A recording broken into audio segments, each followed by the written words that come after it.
Doctor Fawad Suleman और मैंने सोचा कि आज बात की जाए कि बच्चों को किस एज में स्कूल भेजना चाहिए और शुरू में क्या क्या डिफ़िकल्टीज होती हैं जो कि स्कूल गोइंग बच्चों को दरपेश होती हैं।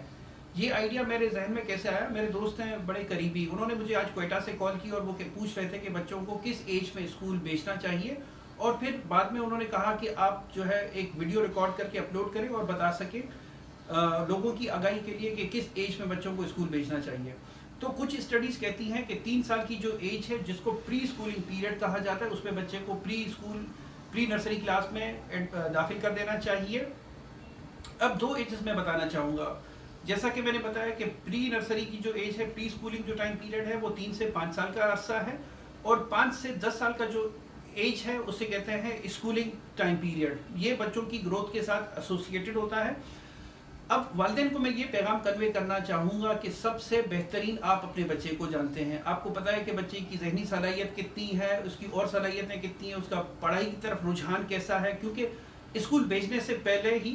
हम बच्चों को कलरिंग करा रहे होते हैं, उनको जो बेसिक अल्फ़ाबेट्स के लेटर्स हैं या जो उनकी मैथ्स की इनिशियल अंडरस्टैंडिंग है उसके हवाले से समझा रहे होते हैं, तो हमें थोड़ा सा आइडिया हो जाता है।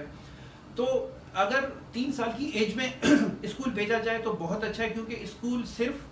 पढ़ाई का नाम नहीं है, स्कूल एक बहुत बड़ा माशरा है, एक सोसाइटी है जिसमें पढ़ाई के बगैर भी बच्चा बहुत सारी चीज़ें समझ रहा होता है, उसका इंटरेक्शन बाकी सोशो कल्चरल बैकग्राउंड से आने वाले बच्चों के साथ हो रहा होता है, और काफ़ी चीज़ें बच्चे स्कूल से लर्न कर रहे होते हैं।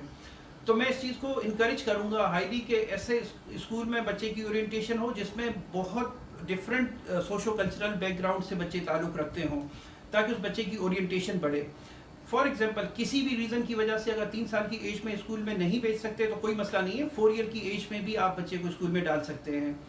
एक और इम्पोर्टेंट बात याद रखिएगा कि शुरू में जब बच्चा स्कूल जाने लगे, स्कूल टीचर के साथ आपकी मीटिंग्स फ्रिक्वेंटली हों। आप देखें कि बच्चे को लिखाई में कोई प्रॉब्लम तो नहीं हो रहा, वर्ड्स रीड करने में कोई प्रॉब्लम तो नहीं हो रहा, वर्ड्स को अंडरस्टैंड करने में कोई प्रॉब्लम तो नहीं हो रहा, अल्फाज की शेप्स समझ आ रही है नहीं आ रही, और जो छोटे छोटे कॉन्सेप्ट्स होते हैं, चाहे वो इंग्लिश का हो, मैथ्स का हो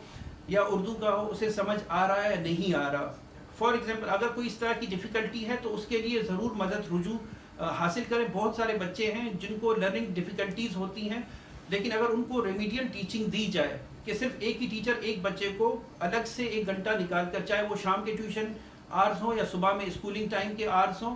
तो उसमें काफ़ी हद तक उस बच्चे पर मेहनत करा के उसके रीडिंग और राइटिंग के इश्यूज़ को सॉल्व किया जा सकता है। तो मैंने सोचा कि स्कूल किस एज पे डालना चाहिए उस पर, और क्या क्या मुश्किलात आती हैं शुरू में बच्चों